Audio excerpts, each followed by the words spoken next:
Hello aspirants, welcome to another session of mains 450 plus. आज हम लोग डिस्कस करेंगे अबाउट इंडियाज डेमोग्राफिक डिविडेंड। ठीक, यहाँ पे आपका स्टैटिक एंड करंट से लिंक होके ये पूरा टॉपिक हम डिटेल में कवर करेंगे। डेमोग्राफिक डिविडेंड है क्या हमारा? सिर्फ 15 से नीचे के अगर बच्चे हैं तो ऑब्वियसली बात है कि वो वर्क कर नहीं सकते, वो इकोनॉमी में पार्टिसिपेट करेंगे नहीं। बियॉन्ड 60 भी अगर कोई है तो मेजरली वो क्या हो जाएगा, dependent. So this population below 15 year can be termed as dependent, right? And this population beyond 60 years, they can also be considered as dependent,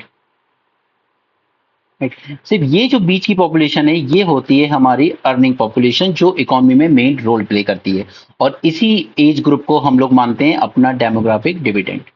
okay, and whenever जब भी आपको इस तरह की चीजें डिफाइन करनी हो, आई ऑलवेज इंसिस्ट किसी ना किसी ऑर्गेनाइजेशन की प्रॉपर डेफिनेशन लिखिए। So according to United Nation Population Fund, demographic dividend means economic growth potential that can result from shifts in population age structure. All right, now सी हमारे पास अगर demographic dividend है यानी कि एक यूथ पॉपुलेशन है जो कि इकोनॉमिक एक्टिविटी में पार्टिसिपेट कर सकती है, that means we will have high amount of labour supply. उसे हम हर इकोनॉमिक एक्टिविटी में एंगेज कर सकते हैं, be it agriculture, be it manufacturing, right, be it service sector. Ultimately क्या होगा, इससे हमें मदद मिलेगी to increase our production of goods and services. और यही जब लोग अर्न करेंगे, लोग एम्प्लॉयमेंट होगा, सैलरी क्लास जनरेट होगी, तो यही इकोनॉमिक डिमांड क्रिएट करती है मार्केट में, और एक बड़ा मार्केट क्रिएट करके देती है खुद के लिए भी और वर्ल्ड के लिए भी, राइट। और यही लोग सेविंग करते हैं, इन्वेस्टमेंट करते हैं, तो अल्टीमेटली क्या होता है, हमारी इकोनॉमी में कैपिटल फॉर्मेशन होने लगता है। इस कैपिटल फॉर्मेशन से और ज्यादा इन्वेस्टमेंट आने लगता है। ठीक है, आपने कैपिटल कहीं सेव किया आपने, फिर वो कहीं इन्वेस्ट होता है। अल्टीमेटली आप लोग जो बैंक में सेव कर रहे हो या फिक्स डिपॉजिट कर रहे हो, कोई इंश्योरेंस पॉलिसी ले रहे हो, पेंशन फंड में इन्वेस्ट कर रहे हो, all that leads to capital formation. वो फिर एक अलग तरीके से इन्वेस्टमेंट होता है, और अल्टीमेटली हमारी जो इकोनॉमी की जो ग्रोथ है उस वजह से हमारी जीडीपी अल्टीमेटली ग्रो होती है, और फिर हमारा टारगेट आ जाता है कि हमें $5 ट्रिलियन इकोनॉमी बनना है जल्द से जल्द, राइट। तो all this started from where, all this started from demographic dividend. ठीक है, अब वो सारे फैक्टर्स आएंगे कि हम उसको हार्नेस कर पाते हैं या नहीं कर पाते हैं। बट अब एक बात सोचिएगा कि जब हम बात इंडिया के डेमोग्राफिक डिविडेंड की कर रहे हैं तो our focus should not be on India as a whole. ठीक है, इंडिया डेमोग्राफिक डिविडेंड के फॉर्म में भी होमोजिनस नहीं है। नॉर्दर्न स्टेट्स हैं तो उनके लिए हमें एक अलग अप्रोच, अलग पॉलिसी की जरूरत है। सदर्न स्टेट्स हैं, उनके लिए एक अलग अप्रोच, अलग पॉलिसी की जरूरत पड़ेगी। तो हम लोग डेमोग्राफिक डिविडेंड को सिर्फ इंडिया एज अ होल नहीं पढ़ना है, उसको हमें रीजनल वेरिएशंस जो हैं उसको भी देखना होगा, राइट। उससे पहले हम लोग थोड़ा सा करंट ट्रेंड के बारे में देख लेते हैं कि आखिर हमारी डेमोग्राफिक डिविडेंड में करंटली क्या ट्रेंड चल रहा है। सो फर्स्ट थिंग इज, ये सारा डेटा जो निकल के आया ये आया from state of world population report 2023, उसी पर बेस्ड है। ठीक है, इंडिया ने सेंसस कराया नहीं है अपना 21 से, बट यहां पर state of world population report कहता है that India has already surpass China as most populous country. China की पॉपुलेशन इस वक्त मानी जा रही है 142 करोड़, ठीक है, जबकि इंडिया ऑलरेडी 144 करोड़ टच कर चुका है। ओके, तो this is one thing. Second is slowing population growth. अगर हम 1980s का दौर देखें तो उस टाइम पे हमारा जो टोटल फर्टिलिटी रेट होता था that was as high as 5.5, right. 90s तक आते आते due to all the measures of family planning and all those things, ये गिर के 1990s तक 3.4 हुआ, और अभी एट प्रेजेंट हमारा टीएफआर है 2024 में एग्जैक्टली 2। ओके, और रिप्लेसमेंट रेट हम लोग किसको कहते हैं? रिप्लेसमेंट रेट इज जिसके बाद आपकी पॉपुलेशन बढ़ेगी नहीं, स्टेबलाइज हो जाएगी, तो रिप्लेसमेंट रेट माना जाता है 2.1 को।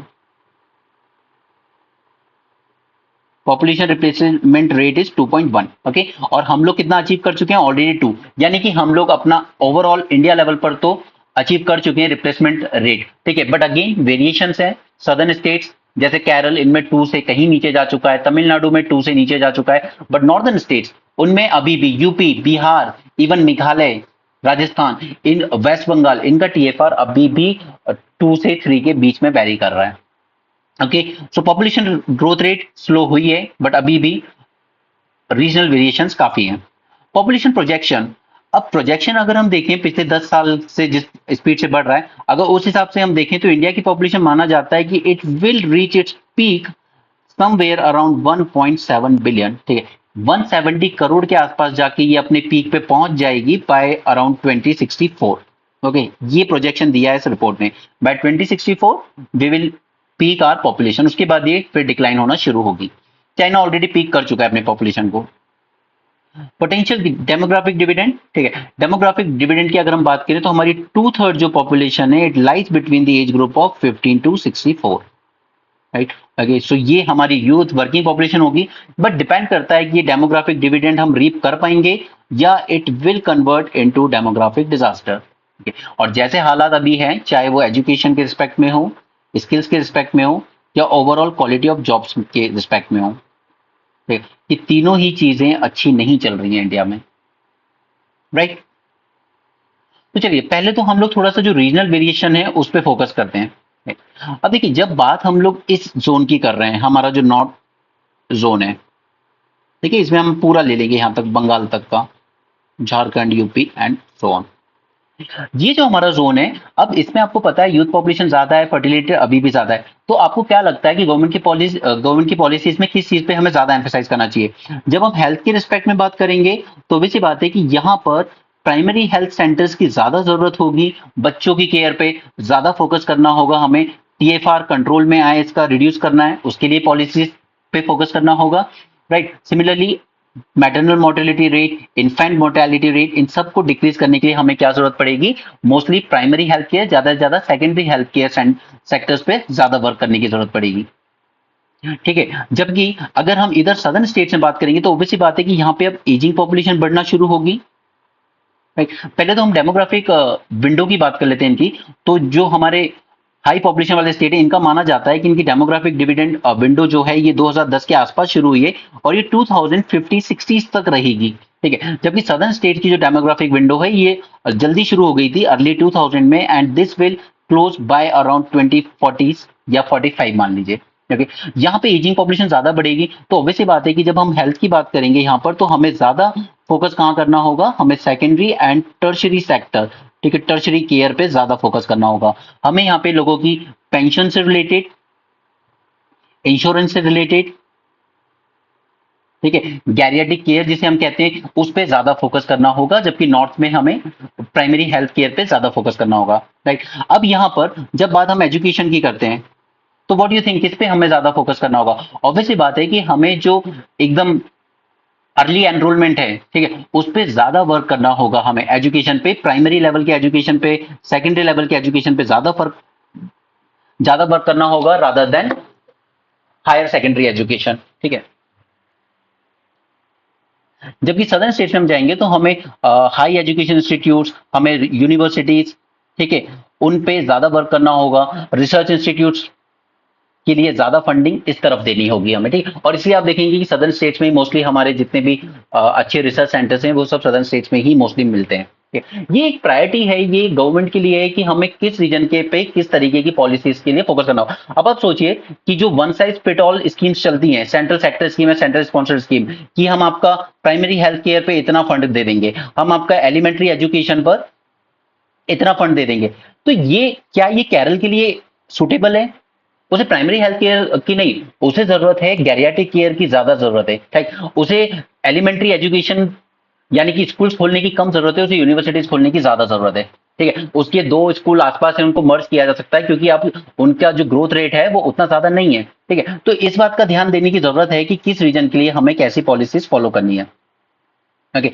इसके अलावा इस रीजन का पोटेंशियल अगर हम देखें तो एग्रीकल्चर ज्यादा होता है यहाँ पे, तो ऑब्वियसली बात है कि हमें ज्यादा फोकस करना होगा यहाँ पे फूड प्रोसेसिंग इंडस्ट्रीज पे rather than hitech electronics industries, ठीक है। फूड प्रोसेसिंग पे हमें एग्री एंटरप्रेन्योरशिप पे ज्यादा फोकस करना होगा, ठीक है? क्योंकि ऑब्वियसली बात है कि यहाँ पे लोगों की जो पर कैपिटा इनकम है वो थोड़ी सी कम है, UP, Bihar and so on, तो पर कैपिटा इनकम कम है, तो ऑब्वियसली बात है कि हाई स्किल्ड एजुकेशन या हाई स्किल्ड जॉब्स इतनी ज्यादा क्रिएट नहीं होंगी यहाँ पे।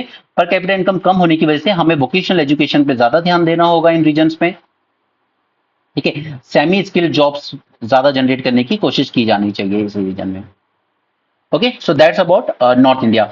नॉर्थ ईस्ट इंडिया की बात करें तो education wise north east India अच्छा है, हाई इंग्लिश स्पीकिंग पॉपुलेशन है हमारे पास नॉर्थ ईस्टर्न स्टेट्स में,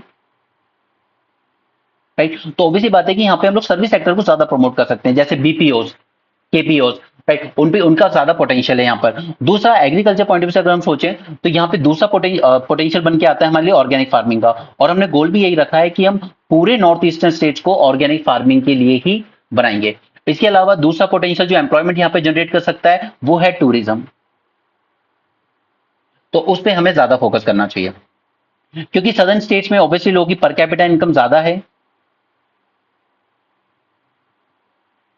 पर कैपिटा इनकम अच्छी खासी है हमें, और टेक्निकल एजुकेशन वगैरह भी ज्यादा है, तो हमें ज्यादा फोकस करना चाहिए यहाँ पर हाईटेक इंडस्ट्रीज पर। सिमिलरली अगर हम वेस्टर्न में चले जाएं, गुजरात एंड महाराष्ट्र वाला रीजन, ये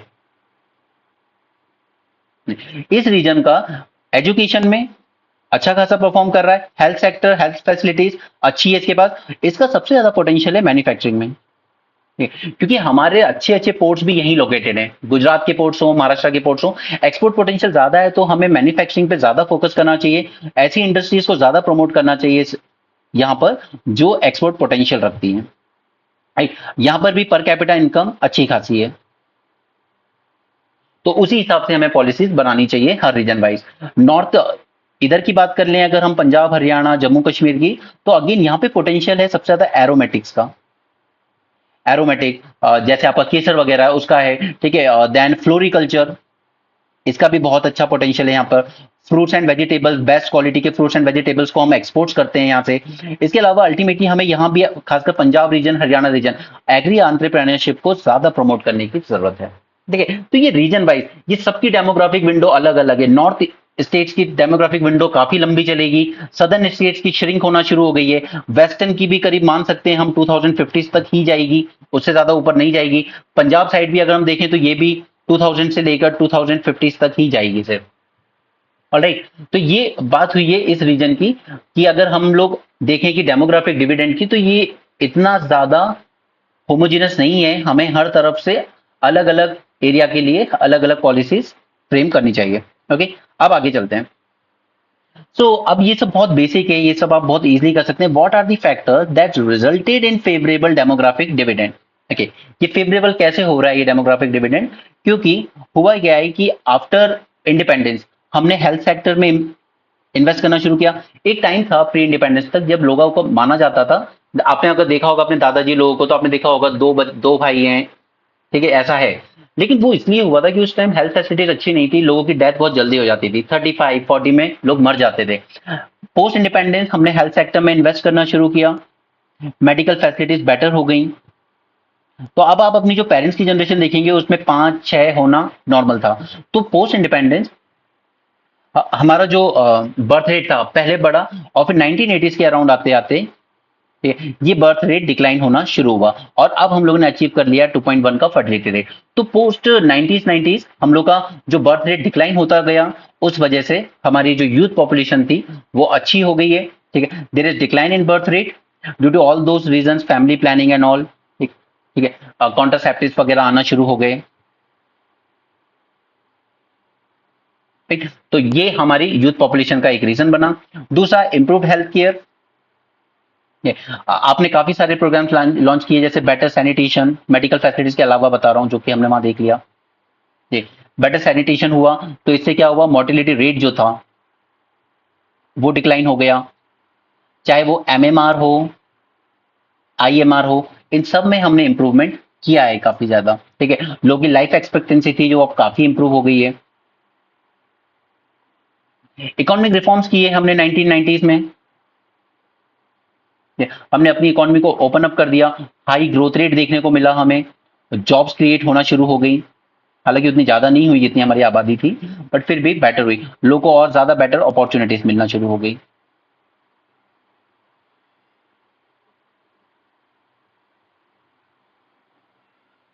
ऑलराइट, सो अभी हमारी जो जितनी पॉपुलेशन है उसकी ऑलमोस्ट 2/3 पॉपुलेशन क्या है, हमारी वर्किंग एज में आती है। एजुकेशन इंप्रूवमेंट, हमसे गलती ये हुई थी कि आजादी के बाद हमने ज्यादातर इन्वेस्ट कर दिया अपना हायर एजुकेशन इंस्टीट्यूट्स में, आईआईटी आईएम्स वगैरह बना दिए। पूरी तरीके से गलती नहीं थी, बट कहीं ना कहीं हमें जरूरत थी मास एजुकेशन पे ध्यान देने की। मास एजुकेशन पे ध्यान ज्यादा गया 1980s के बाद, क्योंकि पहले तो हमने अपनी फूड सिक्योरिटी वगैरह इंश्योर की, ग्रीन रेवोल्यूशन एंड ऑल दोस, उन चीजों से। उसके बाद हमने मास एजुकेशन की तरफ ध्यान दिया। आज हमने gross enrolment ratio almost 100% achieve कर लिया है एलिमेंट्री लेवल पे। ऑलमोस्ट 30% ग्रॉस एनरोलमेंट रेशियो है हमारा यूनिवर्सिटी लेवल पर। राइट, तो अच्छी एजुकेटेड पॉपुलेशन निकल के आ रही है, तो एक अच्छी वर्कफोर्स हम उम्मीद कर सकते हैं। हमने काफी सारे स्किल डेवलपमेंट प्रोग्राम लॉन्च किए इसके लिए, ताकि हम अपने डेमोग्राफिक डिविडेंड को रीप कर सकें। इनमें क्या क्या चैलेंजेस है वो अभी सब हम डिस्कस करेंगे। अर्बनाइजेशन आया 1990s के रिफॉर्म के बाद, बड़े बड़े जो सेंटर्स थे उनमें और ज्यादा डेवलपमेंट हुआ, तो रूरल टू अर्बन माइग्रेशन शुरू हो गया और ज्यादा एम्प्लॉयमेंट शुरू हुआ, इकोनॉमिक ग्रोथ बढ़ती चली गई और हमारी ओवरऑल प्रोडक्टिविटी बढ़ती चली गई। ठीक है, जैसे लोगों के पास पैसा आया, एजुकेशन आया, तो उन्हें ये रियलाइज हुआ कि छोटी family is better along with the government awareness programme. Okay, तो उस वजह से अब हमारी पॉपुलेशन ग्रोथ उतनी तेजी से नहीं बढ़ी। ग्लोबलाइजेशन, हमने एफडीआई वगैरह को अट्रैक्ट किया, हमने टेक्नोलॉजीज वर्ल्ड से हायर की, हमने अपने इंडस्ट्रियलाइजेशन को और ज्यादा बूस्ट किया, ठीक है, और ज्यादा जॉब्स क्रिएट हुई हमारे पास। टेक्नोलॉजिकल एडवांसमेंट, टेक्नोलॉजिकल एडवांसमेंट की अगर हम बात करें तो there is a rise of this IT sector, IT and ITES. इसने हमारे लोगों को और ज्यादा एक आप कह सकते हो एक क्वालिटी एम्प्लॉयमेंट दिया, कि ना सिर्फ इंडिया में बल्कि वर्ल्ड ओवर जिसको रिकॉग्नाइज किया गया। तो all these were the factors जिनकी वजह से हमारे पास आज एक फेवरेबल डेमोग्राफिक डिविडेंड है। अपॉर्चुनिटीज की बात करते हैं। व्हाट आर दी अपॉर्चुनिटीज जो इंडिया के पास आज है? First is economic growth. हम लोग लार्ज कंट्रीज में we are the fastest economic growth, जो ऑलमोस्ट 7 to 8% एनुअली से अभी भी ग्रो कर रहा है। देखिए पिछली जो 40 ईयर्स रहे ना, लास्ट 4 डेकेड्स, इसमें वर्ल्ड की जितनी भी ग्रोथ हुई है it was led by China. ठीक है, और ये मान सकते हैं हम कि अगले 40 ईयर्स जो भी वर्ल्ड की ग्रोथ रेट होगी अब, it will be led by India. Okay, क्योंकि हमारी ग्रोथ रेट अच्छी चल रही है, we have a high working age population, China में श्रिंक हो रही है जबकि। ठीक है, और सिर्फ वर्किंग एज पॉपुलेशन होने से ये नहीं है कि मेन चीज है कि हमारी प्रोडक्टिविटी थोड़ी बेटर रहेगी as compared to other countries. ठीक है, प्रोडक्टिविटी बेटर रहेगी और एक बहुत बड़ा मार्केट बन के इंडिया उभरेगा, क्योंकि उसके पास यूथ पॉपुलेशन बहुत ज्यादा है, कंज्यूमरिस्ट टाइप की सोसाइटी बनती जा रही है आजकल, लोग उतना ज्यादा सेविंग्स वगैरह नहीं करते हैं। ठीक है, तो वर्ल्ड की सारी कंपनीज प्रोडक्शन के लिए यहाँ पर आएंगी, मार्केट एक्सेस के लिए। राइट, सिमिलरली अब जब जॉब करोगे तो ऑब्वियस सी बात है कि आप सेविंग भी करोगे अपने लिए। सेविंग होगा तो अल्टीमेटली क्या होगा यहाँ पे? Capital formation. ठीक है, आप और इन्वेस्ट करोगे अलग अलग जगह पे, तो कैपिटल फॉर्मेशन होगा। लेबर मार्केट एक्सपेंशन, तो ये पोटेंशियल है हमारे पास। ठीक है, और लेबर मार्केट ज्यादा होगा तो उतना ही ज्यादा हम लोग एफिशिएंट भी होंगे और इनोवेटिव भी होंगे। ठीक है, तो it will boost up the efficiency as well as innovation in India. ठीक है, रिफॉर्म वगैरह हमने कर ही रखे हैं यहाँ पे, 4 लेबर कोड्स हम लोग लेकर आए हैं। ठीक है, कैपिटल फॉर्मेशन डिपेंड करता है कि आपकी इकोनॉमी का सेविंग रेट कितना है और इन्वेस्टमेंट कितना है। ठीक है, अब अगर हम हाउस होल्ड सेविंग्स की बात करें तो एक टाइम था जब इंडिया ने पीक अचीव किया था 36% का सेविंग रेट, जो कि अब हायर टैक्सेशन और चीजें में इन्फ्लेशन वगैरह महंगाई की वजह से क्या हुआ, ये जो हमारा सेविंग रेट था ये गिरते गिरते अब आ गया है हमारा 24% के आसपास। ठीक है, तो इसमें मैसिव फॉल देखने को मिला है हमें। लेकिन कैपिटल फॉर्मेशन सब कुछ डिपेंड करता है सेविंग और इन्वेस्टमेंट पे। लेकिन ये सेविंग और इन्वेस्टमेंट कैसे होंगी? ये तभी हो सकती है जब लोगों को उतनी अच्छी इनकम हो। ठीक है, वो सब डिपेंड करता है लोगों की इनकम पर। एनहांस ह्यूमन कैपिटल, ऑब्वियसली हमारे पास बेस्ट इंजीनियर्स हैं, बेस्ट मैनेजमेंट प्रोफेशनल्स हैं, बेस्ट डॉक्टर्स हैं। तो इंडिया दो ही चीज है जिसमें इंडिया सबसे ज्यादा अच्छा कर सकता है। एक है एग्रीकल्चर, क्योंकि हमारे पास बहुत लैंड है, काफी सारी वर्कफोर्स भी वहां पर है, और दूसरा है in terms of human capital. ठीक है, ये दो ही हमारी स्ट्रेंथ हो सकता है, लेकिन हम लोग बना नहीं पाए। सिंगापुर, ना उसके पास लैंड था, ना उतनी मैन्युफैक्चरिंग इंडस्ट्रीज थी, कुछ नहीं था, लेकिन उसने बनाई ह्यूमन कैपिटल, बेस्ट क्वालिटी का एजुकेशन दिया, बेस्ट रिसर्च इंस्टीट्यूशन आज उसके पास है, बेस्ट यूनिवर्सिटी कॉलेजेस सिंगापुर के पास है, और वहां के लोगों की पर कैपिटा इनकम इंडियन से 25 टाइम्स ज्यादा है। ठीक है, और ये सब आएगा जब हम लोग एक क्वालिटी मास एजुकेशन दे पाएंगे। ठीक है, एलिमेंट्री लेवल पर भी, सेकेंडरी लेवल पर भी, और हायर एजुकेशन इंस्टीट्यूशन लेवल पर भी। ठीक है, लेकिन इसमें हम लोग अभी काफी कुछ मिस कर रहे हैं। ठीक है, लेकिन एटलीस्ट ये अपॉर्चुनिटी है कि हम लोग वर्ल्ड की ह्यूमन कैपिटल बन सकते हैं। ठीक है, human capital of the world, जैसे चाइना क्या बना? Factory of the world. Okay, हमें बनना है human capital of the world. Innovation and entrepreneurship, तो ये स्टार्टअप्स वगैरह पे डिपेंड करता है। आजकल जो लोग आ रहे हैं, आजकल की जो जनरेशन है उसमें रिस्क टेकिंग एबिलिटी ज्यादा है, वो फ्यूचर का कम सोचती है। और ये मानती है कि रिस्क लो, बिजनेस करो और शायद बेटर हो। ठीक है, एंटरप्रेन्योरशिप को एक बूस्ट मिला है। स्टार्टअप में हम लोग आज थर्ड लार्जेस्ट स्टार्टअप हैं वर्ल्ड में। ठीक है, ये सब फैक्ट्स न्यूज़पेपर से ही आते हैं, उन सबको याद रखिएगा। दूसरा, अगर जेंडर इक्वालिटी अचीव करने का कोई टाइम है तो वो यही है सबसे ज्यादा, क्योंकि हमने विमेन को एजुकेशन में इंप्रूवमेंट कर लिया है। राइट, तो हम कोशिश करते हैं कि अगर इसको हम जॉब सेक्टर में शिफ्ट कर सकें, ठीक है, जो कि एक टाइम पर माना जाता था कि बैंकिंग जैसे सेक्टर्स, ठीक है, टीचिंग जैसे प्रोफेशन, ठीक, इसमें विमेन को हम अट्रैक्ट कर सकते हैं। और ये पैट्रियाकल जो नॉर्म्स है हमारे, जो कुछ माइंडसेट है लोगों का कि लड़की को जॉब नहीं कराएंगे, फॉर ऑल दोस्त जो भी गलत चीजें हो जाती हैं कई बार, ठीक है, एटलीस्ट ये सेक्टर काफी सेफ माने जाते हैं विमेन के लिए। ठीक है, और विमेन का जनरली आप देखोगे तो बीएड कोर्सेज बहुत करती हैं, क्योंकि उन्हें टीचिंग प्रोफेशन थोड़ा अट्रैक्ट करता है। बैंकिंग की काफी तैयारी करती हैं, क्योंकि वो भी उनका 9 to 5 जॉब उन्हें ठीक लगता है। राइट, तो विमेन का एजुकेशन, जो भी उनका एम्पावरमेंट वगैरह होना है, वो इस वक्त हो सकता है बहुत अच्छे से। डोमेस्टिक कंजम्पशन, अब क्योंकि जैसे कि यूथ पॉपुलेशन ज्यादा है, ओके, कंज्यूमरिस्ट सोसाइटी की तरफ लोग ज्यादा जा रहे हैं आजकल, फ्यूचर की कम चिंता करते हैं, कंज्यूमरिस्ट ज्यादा है, तो ऑब्वियसली उनकी स्पेंडिंग भी ज्यादा हुई है।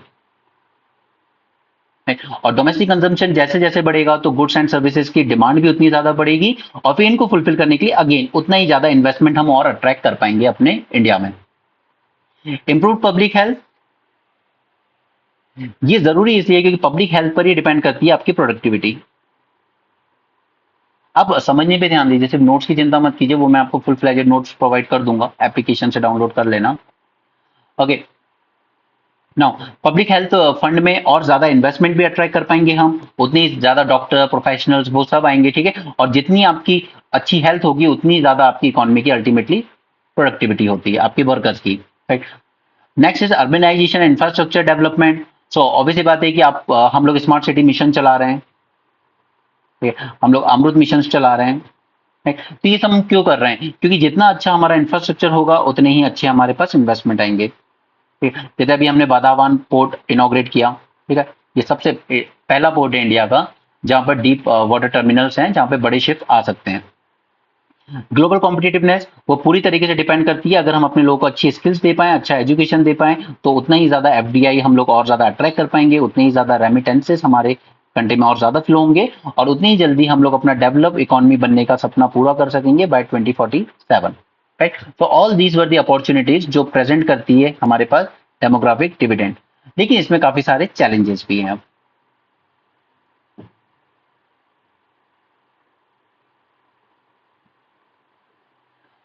Okay, first challenges poor human capital. अगर आज आप कोट करें तो आईआईटी बॉम्बे, देखिए क्या देखा था हमने इस बार इसमें, 38% graduates could not land A job. ठीक है, प्लेसमेंट ही नहीं हुआ 38% का। और अगर हम एसोचैम की रिपोर्ट को भी इसमें कोट करेंगे तो only 20 to 30% engineers have the requisite skill to get a job. Okay, so हम लोग ह्यूमन कैपिटल बनना चाहते हैं, लेकिन हमारी जो एम्प्लॉयबिलिटी है वो बहुत पुअर है। ठीक, अभी हम देखेंगे गवर्नमेंट को क्या करने की जरूरत है उसमें, कि हमें इस एम्प्लॉयबिलिटी को ओवरकम करने के लिए हमें जरूरत है। ये सारे पॉइंट्स हम अभी एक एक करके समझेंगे। ठीक है, हमारे क्यूरिकुलम में चेंज की जरूरत है, हम लोग ऐसी स्किल्स दे ही नहीं पा रहे हैं जो जॉब दे पाए लोगों को। ठीक है, हमारे क्यूरिकुलम में इंप्रूवमेंट की जरूरत है, हमें अपनी टीचिंग क्वालिटी को इंप्रूव करने की जरूरत है, ताकि वो बच्चों को ठीक से पढ़ाएं। उसके बाद हमारा ओवरऑल जो स्कूल इंफ्रास्ट्रक्चर है वो भी बहुत पुअर है। ठीक है, स्किल्स से ज्यादा फोकस किस पे किया जा रहा है, सर्टिफिकेशन पे। तो ये सारी चीजें हैं जिसको हमें करेक्ट करना होगा। लो ह्यूमन डेवलपमेंट, अगेन यहाँ पे कोट कीजिएगा यूएनडीपी की एचडीआई रिपोर्ट क्या कहती है, we are at 130 rank out of 189 countries. ठीक है, आप लाइफ एक्सपेक्टेंसी की बात कर लीजिए तो वर्ल्ड की और जो डेवलपिंग इकोनॉमी है उनसे हम काफी नीचे हैं। ठीक है, मीन ईयर ऑफ स्कूलिंग देख लीजिए, बच्चे 5th क्लास 8th क्लास तक आते आते ड्रॉप आउट कर जा रहे हैं। एज हाई एज 33% जो बच्चे हैं वो ड्रॉप आउट कर जाते हैं 5th से 8th क्लास के बीच में। राइट, सो एजुकेशन के साथ साथ ऊपर से हमारा हेल्थ इंफ्रास्ट्रक्चर जो है वो भी उतना ही ज्यादा पुअर है। ठीक है, प्राइवेटाइज बहुत ज्यादा कर दिया है, हद से ज्यादा आउट ऑफ बजट जा रहा है। ठीक है, hunger and mail nutrition, again global hunger index को कोट कीजिए यहाँ पर, ग्लोबल हंगर इंडेक्स में हमारी क्या रैंक आई थी, 111 आउट ऑफ 125 कंट्रीज। ठीक है, हम अपने नेबर पाकिस्तान श्रीलंका से भी नीचे चले गए थे। इसमें ग्लोबल और इसमें मेल न्यूट्रिशन में क्या बताया था, चाहे आप स्टंटिंग देख लीजिए, एनीमिया देख लीजिए, या फिर वेस्टिंग, ये आई होप ये सारे टर्म्स आपको क्लियर हो।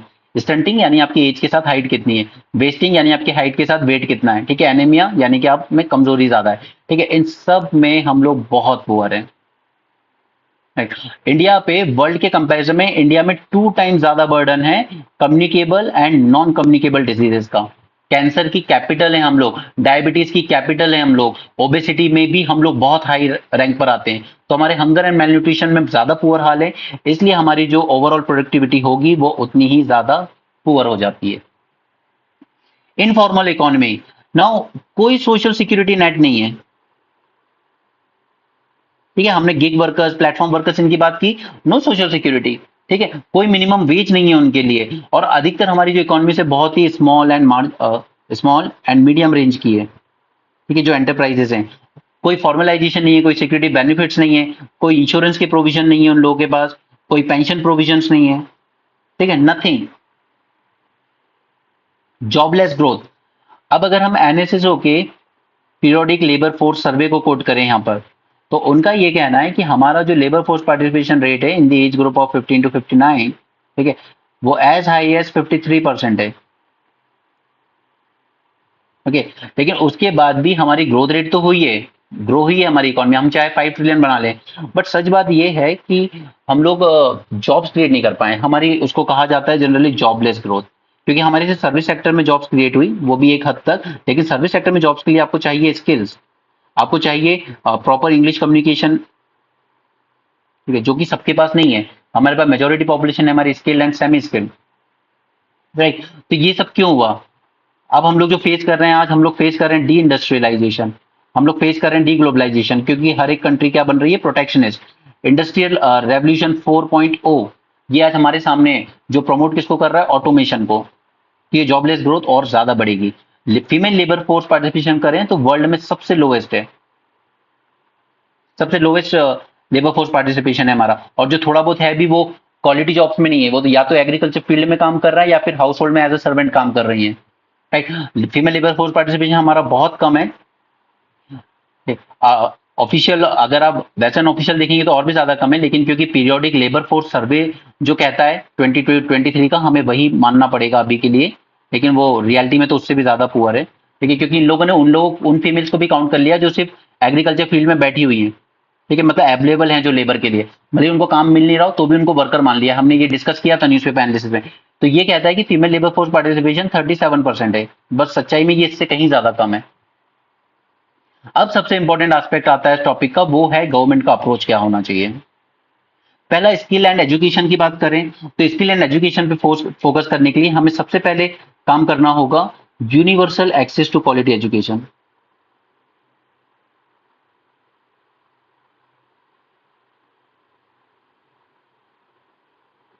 Right, specially primary education and secondary education.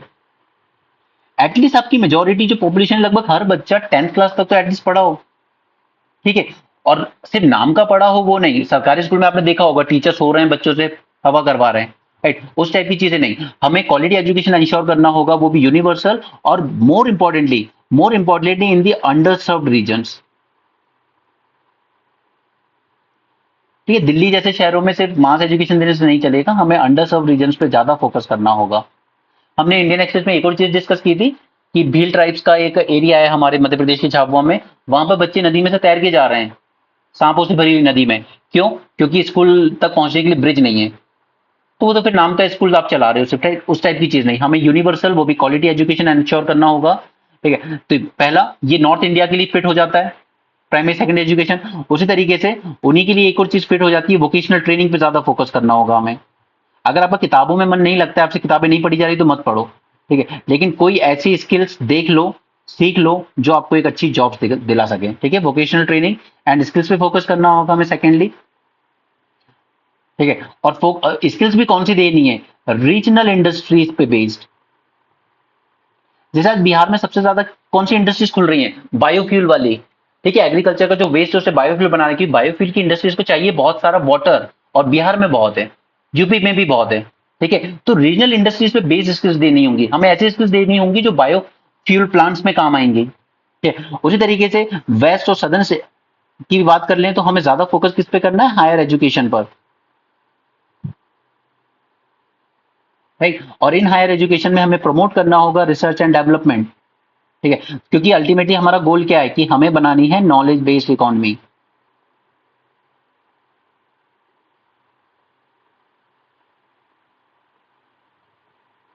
Okay, तो ये हमारा फर्स्ट वाले पिलर को टेक केयर करेगा। सेकंड चलते हैं हेल्थ इंप्रूवमेंट पर। अब ऊपर हमने जितने चैलेंजेस देखे उसी के बारे में सोचिए, सबसे पहले हमें किस पे ध्यान देना है? प्राइमरी हेल्थ केयर पर। क्योंकि अगर बच्चा एनेमिक है, ठीक है, तो ऑब्वियसली बात है कि जब वो बड़ा भी होगा तो ना तो उसका आईक्यू उतना तेज होगा, ना वो फिजिकली उतना स्ट्रांग होगा कि वो कोई एफिशिएंटली वर्क कर पाए।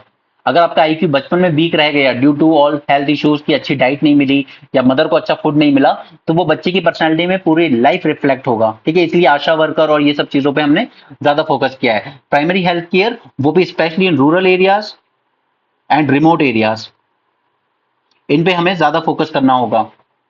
Second thing is maternal and child health.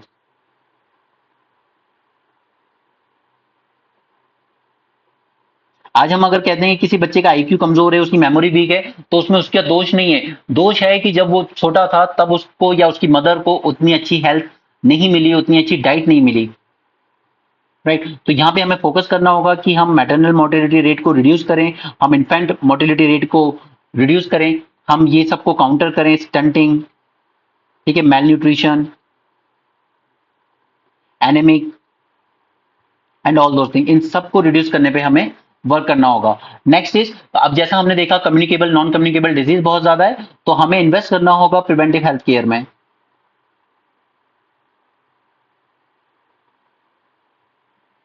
Right, we need to invest more in preventive health care, और वो चीजें हो पाएंगी टर्शरी लेवल के हॉस्पिटल्स एंड एजुकेशन में इन्वेस्ट कर कर, ठीक है, अच्छी क्वालिटी के डॉक्टर्स, तब जाकर हम इस बर्डन को रिड्यूस कर पाएंगे। And at the same time awareness program भी चाहिए। ठीक है, कैंसर हो गया, टीबी हो गया, इनके लिए अवेयरनेस जनरेट करना जरूरी है। आप टोबैको कंज्यूम करते रहेंगे, अल्कोहल कंज्यूम करते रहेंगे, तो फिर उससे कुछ नहीं होगा, वो तो फिर बीमारी आनी है। ठीक है, तो ये दो सेक्टर्स पे हमें सबसे ज्यादा फोकस करना है। Next is economic development. आपने हेल्थ अच्छी कर ली, आपने एजुकेशन स्किल्स दे ली, बट इकोनॉमिक डेवलपमेंट नहीं है, अगर जॉब से नहीं आ रही तो फिर क्या करोगे?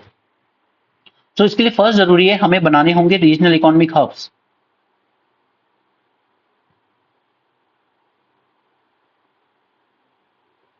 राइट, और ये कैसे बनेंगे? By investing in infrastructure.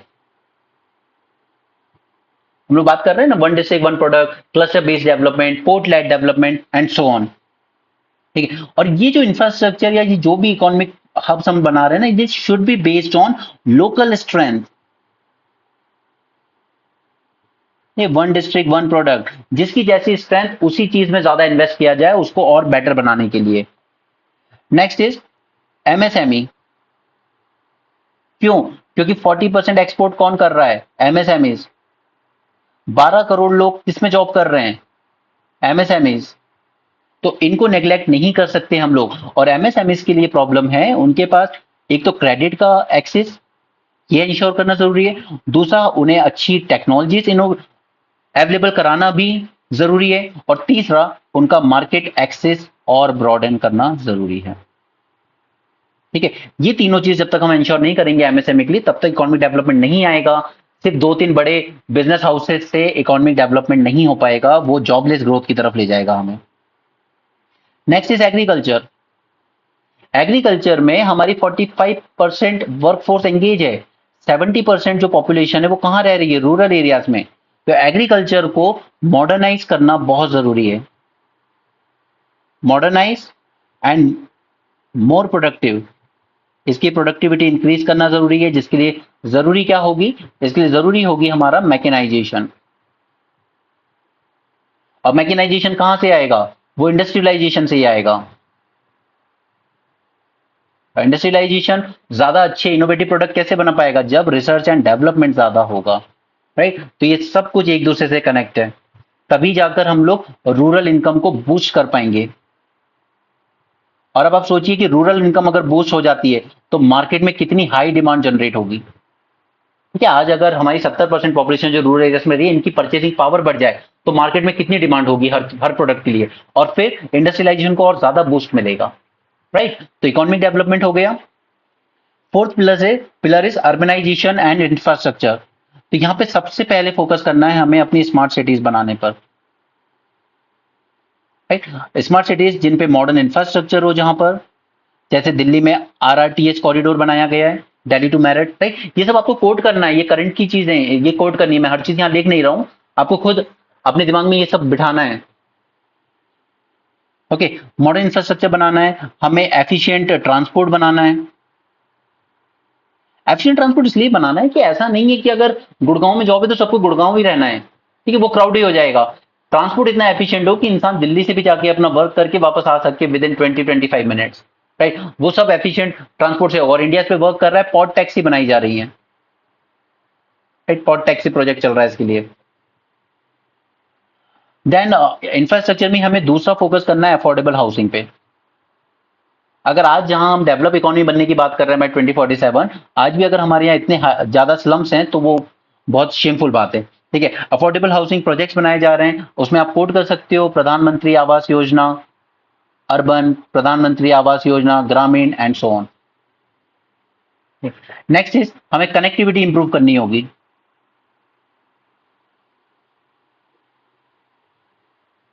Okay, अब ये कनेक्टिविटी हर तरीके की हो सकती है, रेल कनेक्टिविटी और road connectivity, in fact digital connectivity.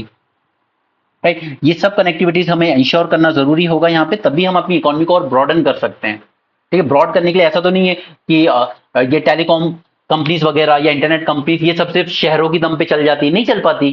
ठीक है, जियो आया, उसने बेस को इतना ब्रॉड कर दिया कि आज गांव गांव में लोग सारी डिजिटल सर्विस से अवेल कर रहे हैं। राइट, तो हर तरीके से हमें कनेक्टिविटी इंप्रूव करनी होगी, अपने रूरल अर्बन एरियाज को कनेक्ट करना होगा।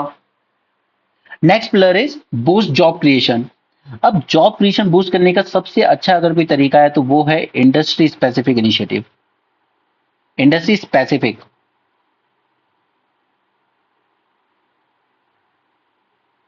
नहीं, हमें ऐसे सेक्टर्स को बूस्ट करना होगा जो हाई जॉब पोटेंशियल रखते हो। नहीं, ऐसे सेक्टर्स नहीं जो बस ऑटोमेशन और इनके भरोसे चल रहे हैं, या जैसे सर्विस सेक्टर है वो उतना ज्यादा नहीं कर पाएगा जॉब्स क्रिएट। ओके, आईटी में आप एक लिमिट तक ही कर सकते हो, लेकिन अगर हम एक बार रूरल एरियाज में सोचें तो आपको क्या लगता है क्या पोटेंशियल है वहां पे? रूरल एरियाज में बहुत पोटेंशियल है टूरिज्म का, लेकिन हमने कभी उसको उतने अच्छे से एक्सप्लोर नहीं किया। सिर्फ इंडियन ही नहीं, फॉरेनर भी एक टाइम भी, ये हर इंसान ये चाहता है कि अपने वर्क से फ्री होके कुछ दिन किसी सुकून भरी जगह पे जाके गुजारे। जैसे कोटी हिमाचल में, हिमाचल या उत्तराखंड में, आई थिंक हिमाचल में है। ठीक है, वहां पे लोग जाते हैं, कुछ नहीं है वहां, सिर्फ पीस है और कुछ नहीं। ठीक है, हमें अपने टूरिज्म सेक्टर को प्रमोट करने की जरूरत है, हमें अपने मैन्युफैक्चरिंग सेक्टर्स को प्रमोट करने की जरूरत है। ठीक है, वो होगा इंडस्ट्री स्पेसिफिक इनिशिएटिव्स। अब उसके लिए हम लोग बहुत कुछ लाएं, हम लोग पोर्ट लेड डेवलपमेंट लेकर आए, हम लोग कोस्टल डेवलपमेंट लेकर आए, कोस्टल लेड डेवलपमेंट। इसमें हमने क्या किया, हमने ऐसी इंडस्ट्रीज को प्रमोट किया जो सी फूड और फिशरीज पर डिपेंड करती हैं। ठीक है, ताकि और वहीं से ज्यादा एक्सपोर्ट किया जा सके। नेक्स्ट इज एंटरप्रेन्योरशिप को बूस्ट करना होगा। जैसा कि प्रधानमंत्री जी कहते हैं, जॉब सीकर नहीं जॉब गिवर बनिए। राइट, अब ये एंटरप्रेन्योरशिप कैसे बूस्टअप होगी? इंक्यूबेशन सेंटर्स के थ्रू। इंक्यूबेशन सेंटर ओपन करेंगे हम, स्टार्टअप्स को फंडिंग इंश्योर कराएंगे। राइट, मेंटरशिप प्रोग्राम चलाएंगे, all those things. Next is gender equality and women empowerment. अब यहाँ पे विमेन को लेकर सबसे बेसिक चीज क्या है? उनके एजुकेशन और एम्प्लॉयमेंट में इन्वेस्ट करना। ठीक है, क्वालिटी एजुकेशन होगा तो एम्प्लॉयमेंट खुद ब खुद आएगा। लेकिन कुछ ऐसे सेक्टर्स हैं जिनको हमें ज्यादा प्रमोट करना चाहिए for the women, that is one is banking sector. ठीक है, and second one is this teaching field. इसमें हम विमेन को ज्यादा इंकरेज कर सकते हैं। दूसरा, एट द सेम टाइम ऐसा नहीं है कि हमें उन्हें इन्हीं सेक्टर तक लिमिट रखना है, दूसरे सेक्टर्स में भी प्रमोट करना है, बट उसके लिए जरूरी है कि हम उन्हें सेफ्टी एंड सिक्योरिटी इंश्योर कराएं। जब तक ये नहीं होगी तो फिर वो पैट्रियार्कल नॉर्म्स एंड वो सब चीजें बीच में आएंगी। राइट। नेक्स्ट इज अलग से और सपोर्ट प्रोग्राम्स चला सकते हैं, जैसे जैसे हमने मैटरनिटी लीव को और ज्यादा एनहांस किया। ठीक, अब दो इस चीज के साइड इफेक्ट्स काफी ज्यादा हैं, बट आप लिखने को लिख सकते हो। मेंस्ट्रुएशन लीव, ठीक है, जैसे जापान में दी जाती है।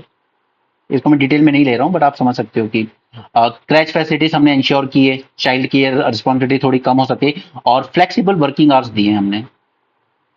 कुछ स्टेट ने दिए हैं जैसे महाराष्ट्र ने, और कुछ को देने की जरूरत है। ठीक है, जैसे अपने हिसाब से शिफ्ट, आप अपनी शिफ्ट के हिसाब से work from home and all those things कर सकें। गवर्नेंस एंड पॉलिसी साइड पर हम लोग क्या कर सकते हैं, हमें गवर्नेंस को डिसेंट्रलाइज करने चाहिए।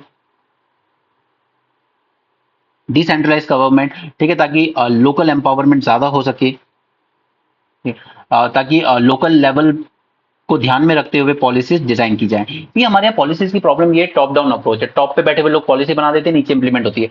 जबकि रिवर्स होना चाहिए, नीचे पंचायत अर्बन लोकल बॉडीज एक प्लान फ्रेम करें, फिर वो स्टेट लेवल पे जाए, फिर वो सेंट्रल लेवल पे जाए, और फिर उस हिसाब से फंडिंग एलोकेट हो कि किस पंचायत की और किस अर्बन लोकल बॉडीज की क्या क्या नीड्स हैं, उनको ध्यान में रखते हुए। ठीक है, तो लोकल लेवल को ध्यान में रखते हुए जब तक हम पॉलिसीज नहीं बनाएंगे, डिसेंट्रलाइजेशन नहीं करेंगे पॉलिसीज का, तब तक ये चीजें ठीक नहीं होंगी। ठीक है, टॉप पे बैठे हुए आदमी को अंदाजा नहीं होता है कि छत्तीसगढ़ में किसी एक गांव में या किसी एक म्यूनिसिपैलिटी में किस चीज की ज्यादा नीड है।